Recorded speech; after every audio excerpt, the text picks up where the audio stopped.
En effet, le fruit du hasard, Fernand, c'est un nouvel ami, tout nouveau, tout chaud. Puis en fait, on a beaucoup de misère à développer notre amitié dans la mesure où on se voit très peu. Fernand est un gars volatile qui est toujours parti.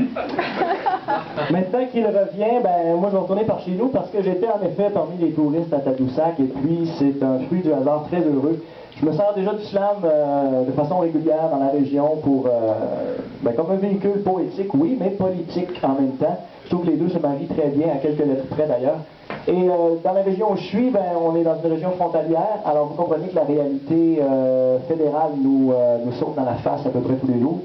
Et c'est encore plus agréable, je trouve, d'aller par là-bas, leur rappeler quelques fondements démocratiques. Et dans ce cas-ci, même si vous êtes probablement tous convaincus, je pense qu'il y a de quoi ce soir se raviver un petit peu la flamme. Et je le fais au nom de Fernand, parce que vraiment, j'ai trouvé en quelques heures de rencontre que c'était une démarche formidable, fantastique, une démarche citoyenne comme on peut tout en faire. Et la sienne, je l'ai baptisée, en tout cas à ma façon, la démocratie à deux roues. Le Québec aux Québécois. Bon, le pouvoir aux citoyens. La démocratie, rien qu'aux démocrates, non.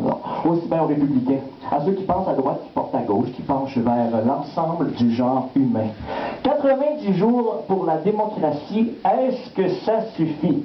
Un socio-autocrate sans cravate, pas plus fou qu'un autre, et prudent sur la route, enfourche son vélo pour un meilleur exercice du droit de veto. Fernand, qui dort pas au gaz ni dans le formol, se garde en forme et propose au passage une réforme. 90 jours de démocratie à deux roues, un programme d'entraînement national aux résultats garantis, ça va vous requinquer le Québécois puis vous la rectifier la mécanique électorale là où elle fait actuellement le plus mal.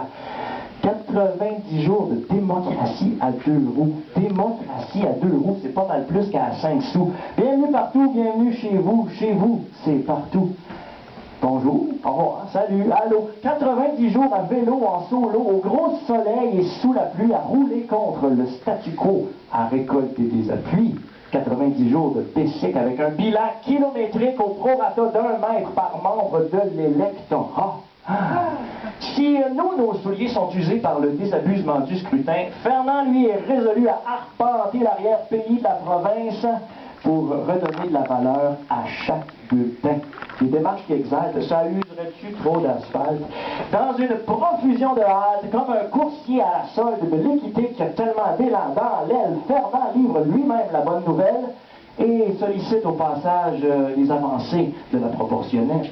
Bon, la proportionnelle, ça te replace le suffrage universel. La proportionnelle, c'est un peu comme une sentinelle, et pas n'importe laquelle, celle de la légitimité d'un gouvernement. Ça te redresse le droit à un député d'être assis dans son banc. Fernand a ça en tête sans cesse pendant 3 mois de temps, 90 jours avec que de la démocratie sur le casque et avec le cul bien enclavé sur sa selle. Mais est-ce assez? 90 jours de démocratie de grand chemin, comme un grand chef à califourchon sur la chaussée s'en allant sonder son monde. En 90 jours, est-ce qu'on a fait le tour à sillonner tous les recoins et à faire signer ses concitoyens un nom à la fois pour que la prochaine fois qu'on vote, ça importe plus que pour la petite anecdote? Alors allons-y tous avec Fernand. Tous ensemble, à fond de train, dans une seule et même sphère, les uns avec les urnes, et tous vers un monde avec un mode meilleur. 90 jours pour la démocratie, je pense que ça va faire. 90 jours vers un mode meilleur. Je l'étudie, tout le monde à fond de train, ensemble, dans une seule et même sueur. OK, un peu comme le peuple tout entier, tous les maillons qui embrayeraient dans le même sens pour une fois à tous les paliers. Et on brise la chaîne d'un boulet qu'on traîne. On se retire un bâton de l'engrenage du suffrage. On se met à l'abri de l'arbitraire rétro-britannique. La roue en avant répond déjà oui à la question « Voulez-vous réactiver les travaux de la commission ?» Surprenez-vous pas si la roue d'en arrière lui emboîte la chambre à air, parce que celle d'en arrière, c'est la roue des noms, les nombreux noms de tous les signataires. Alors, la démocratie, ça a beau être un véhicule lent, c'est un véhicule grand, avec la place en masse pour tous les porteurs de gros bon sens.